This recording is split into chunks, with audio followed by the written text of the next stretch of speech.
नाज़रीन इकराम, सरगोदा में एक भिखारी जो कि बुज़ुर्ग था वो बेहोश हो जाता है, तो रेस्क्यू 1112 को बुलाया जाता है। उसको हॉस्पिटल जो करीबी होता है वहाँ पे लेके जाया जाता है। तो जब वहाँ पे लेके जाया जाता है तो उसकी जेब से जो पैसे निकलते हैं ना, वो हैरान कुन तौर पे लाखों रुपए उस भिखारी की जेब से बरामद होते हैं।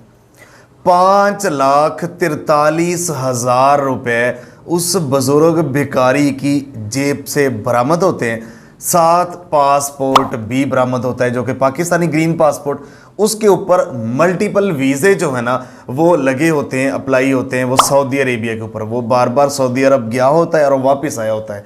और सरगोदा में उसी पॉइंट के ऊपर रोज़ाना वो लोगों से भीख मांगता है। लोग बताते हैं कि यहाँ पे ये भीख मांगता है।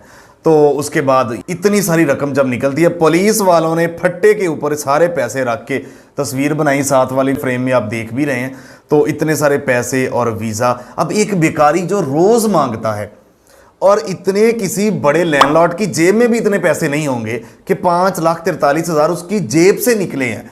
और ये आप देख सकते हैं पैसे। उसके बाद जब वो उसकी तबीयत बेहतर होती है तो उसको पैसे और ये चीज़ें दे दी जाती हैं। नाज़रीन इकराम, यहाँ पे एक सवाल है कि पाकिस्तान में भिखारी कैसे ख़त्म हो सकते हैं और इनकी तादाद में कैसे इजाफा हो रहा है। नाज़रीन इकराम, पाकिस्तान में भिखारियों ने आम शहरियों का जीना दोभर किया हुआ है।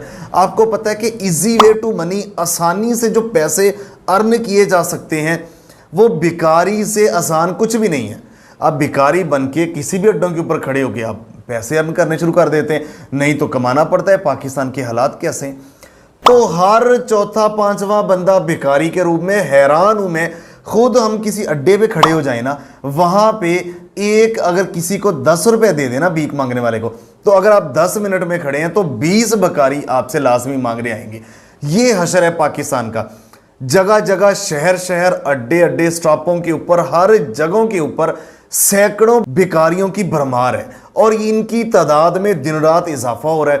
रंग बिरंगे तरह तरह के भिखारी जो है भीख मांग रहे हैं और पाकिस्तान में ये आम होता जा रहा है। अदर कंट्रीज, जितने भी दूसरे ममालिक हैं तरक्की याफ्ता, उनमें नामो निशान नहीं है भिखारियों का। दुनिया में ऐसा नहीं है जो कुछ पाकिस्तान में हो रहा है। और भिखारी इस तेजी से जो है ना बढ़ रहे हैं, तेजी से इजाफा हो रहा है। पाकिस्तानियों का जीना दुभर किया हुआ है। और जो इसके ऊपर वीज़े लगे, इसके पासपोर्ट के ऊपर, अब देखिए सऊदी अरेबिया में सख्ती से पाबंदी है और वहाँ कई दफ़ा मस्जिद नबवी के बाहर या खाना काबा के बाहर कई दफ़ा आपको भिखारी मिलते हैं पाकिस्तानी। कभी कभी वो पाकिस्तानी भिखारी मिलते हैं और फिर वो इनका पेशा है ना, स्पेशल वीज़ा लगवा के आ गया, फिर चले गए। वहाँ मिलते हैं, रियाल की सूरत में अर्न करते हैं, पाकिस्तान ले आते हैं और पकड़े गए तो पकड़े गए। और इनको तरीके भी ऐसे हैं कि पकड़े नहीं जाते। तो अब भी वक्त आ गया है पाकिस्तान में भिखारियों के खिलाफ एक बड़ा क्रैकडाउन किया जाए और इनको रोका जाए यहाँ पे। नहीं तो ये इतनी वायरस पाकिस्तान में जो है ना, इतना जहर है कि फैल रहा है कि भिखारियों की तादाद में दिन रात दुगना चौगना इजाफा ऐसे हो रहा है कि जैसे आप ना ही पूछे। तो ये पाकिस्तान की सूरत हाल है।